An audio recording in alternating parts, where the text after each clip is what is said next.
Hello, my name is Samyuktha Iyer. The name of my writing piece is Lightning on the Tapestry of Brilliant Twilight. Nervously, they shift across the sky, eerily beautiful, threatening, and yet calming. From the east, darkness folds over the blue, emanating coldness. A slight chill caresses my shoulder, brought by the clouds. Golden rays shoot out of the sun as it dips further and further down the west horizon. The rays bounce over all, illuminating the most ordinary things and slathering them in a lovely golden color. I am frozen, shocked with the surrealism of what presents itself before me. The houses, once made of gray bricks, are now the legendary city of gold, El Dorado. The bottom of the ever-darkening clouds clashes with the aureate light, good and evil having their last battle. Then comes the explosion that knocks me wide awake. I look up to see sharp, white streaks flinging themselves across the sky and splitting the blackness of the sinister clouds with lines of deadly colorlessness. The deafening sound of thunder erupts around me. Lightning on the foreground of a luminous twilight is of a dream. How the whiteness coalesces with the gold. The hues are dynamic. I watch as the sun slips lower, slowly allowing the margin of sky above to become a flamboyant orange. Within a second, the sky is set on fire and immersed in flames. A magenta begins to creep in from atop. Blindingly beautiful white beams of light continue to pierce over the brilliant orange and pink seam.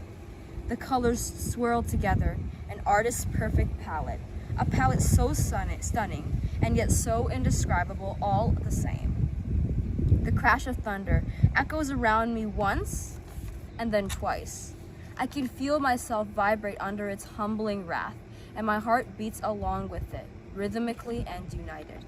The colors are slipping to the corners of the sky, ebbing away into the drain of the horizon. So soon, so rapidly are they fleeing. I want to cry, I want to scream, I want to pull the corners of the sky away. I want to open my fingertips and see the image of the lightning-filled sunset in the palms of my hand, there forever. The colors are becoming calmer as the vibrant pinks become dark purples and brilliant oranges become subtler reds. I want to grasp it so desperately, to hold the light in my hands. I rush frantically for my camera, fingers stumbling out of control. I take a picture just as a crack of lightning crashes through the center of the sky, dividing it into two. The image upon the screen has orange, and it has red. However, it does not look anything compared to what my eyes witness at this moment. In desperation, I press the photo button repeatedly, staring at the images I take in utter disbelief. It can't be captured. It could never be captured. Now I understand that it is just the light and my eyes now. I place my camera down and open my eyes wide, trying to seize the sight for the last time. Angry booms of thunder shake me, and wild streaks of lightning assault the skies as the last multicolored rays melt away below the inky clouds. The darkness drowns everything out. The rumbling and the crashing of thunder and the bright sparks of lightning come to a halt. Then there is utter silence, and it is just me standing in the darkness with the burning image of the auburns, reds, oranges, yellows, blues, and magentas. I am left with the lightning splattered across the tapestry of twilight, the rhythmic heartbeat of the thunder, and a tear in my eye. Adolescent Prose. First place, Samyuktha Iyer. Lightning on the Tapestry of Brilliant Twilight.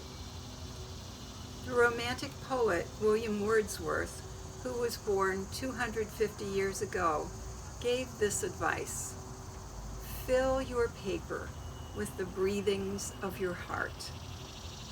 Our winning piece in the adolescent category does just that. Through vivid descriptions and imaginative metaphors, this prose creates not just an experience, but also the emotions the experience evoked. Our writer connected gray brick houses slathered in a lovely golden color with El Dorado, the legendary city of gold. She felt herself vibrate under the humbling wrath of the storm that enfolded the colors of sunset. Wanting to grasp the light, to hold it in her hands, she took photos, but discovered that the scene could not be captured that way. Instead, she gathered images and feelings and put them into words. Although an artist's perfect palette of color ebbs away into the drain of the horizon, we too are left with a burning image of lightning spattered across the tapestry of twilight. Samyuktha has shown us nature through fresh eyes in a personal and distinctive voice.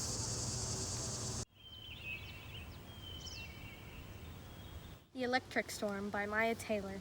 A dark and vile cloud, rumbling, rolling, crashing, a low-pitched clap, hiss, psst, lightning splitting the ground, rain falling, quickly pitter-pattering on the shiny glass window. Wind whistling in the light of the full moon, like wolves howling or ghosts scaredly whispering. Tree leaves flutter, rustle, fall in the wind, crinkle, crankle. But wait, a faint twinkle of light in the distance. The dark clouds rumble and roll away. Leaves stop falling and crinkling. The downpour of rain ceases. It's dawn. Cold and fluffy birds tweeting, puddles of water in the backyard. The storm is past. Adolescent poetry. Third place, Maya Taylor, The Electric Storm.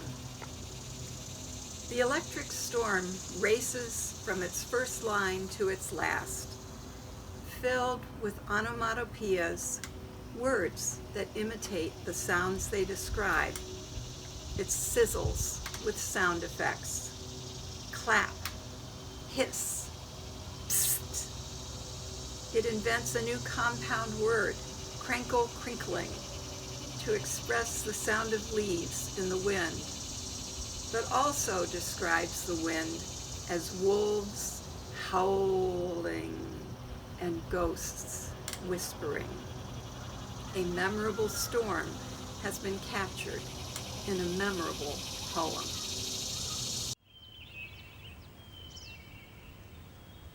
Hi, I'm Eliseiber, and my poem is called Dusky Dream.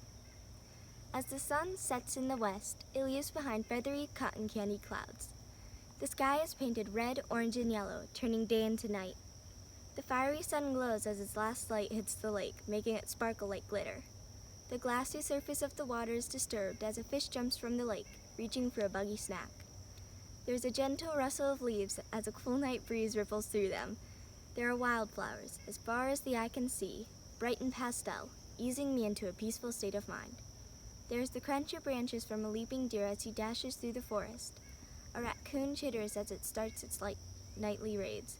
A majestic owl hoots, beginning his silent hunt. As the weight of the daytime burdens are lifted from me, the tranquil freedom of the night envelops me, peaceful and serene as the night softness washes over me. I smell the pleasant spring breeze as it blows, the grass as it bends in the wind, the trees and the earthy dirt and the wildflowers, slowly encasing me with their gentle sweetness. Sprinkles of stars emerge as the sun's brightness fades away to reveal the dusky darkness of night. A full moon rises and lights the star-speckled sky. The beauty of the night leaves me breathless. Ouch! A mosquito returns me to the reality of life. Adolescent poetry, first place, Eliseiber, Dusky Dream. Dusky Dream appeals to all our senses as it alludes to nature's ability to lift our daytime burdens. We smell the scents of the spring breeze, earthy dirt, and the sweetness of wildflowers. Hear the sounds of leaves rustling, branches crunching, and raccoons chittering, and see red, orange, and yellow turning day into night. Light sparkling like glitter as it hits the lake, and a fish jumping for a buggy snack. We experience with the poet the tranquil freedom of the night, and its serenity as night's softness washes over us. Natalie Goldberg writes that a responsibility of literature is to make people awake, present, alive. This poem does just that for me, right down to its last line, when the bite of a mosquito returns me to the reality of life.